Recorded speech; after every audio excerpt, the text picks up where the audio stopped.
Hi friends, this is Amber Khan. Let's see my new video, but firstly subscribe my YouTube channel. मैं आपके लिए लाई हूँ glowing face yoga. First exercise is अपने दोनों हाथों की फिंगर्स वी शेप में आंखों के एज पे रख के press and hold to 5 seconds. The second is अपने दोनों लिप्स अंदर की तरफ फोल्ड करके वी शेप अपने हाथों को दें and hold your chin and your hands to 5 seconds. The third is जैसे बलून में फूंक मारते हैं, मुंह में हवा भरें एंड एक हाथ अपने लिप्स पे रखें पाउच बना के, दूसरा हाथ अपने चिक पे रखें, each to 5 seconds.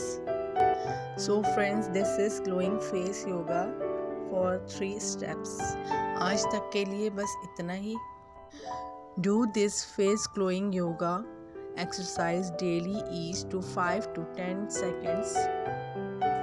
Thanks for watching us. Okay, Allah Hafiz. Till then, bye. Shabba khair.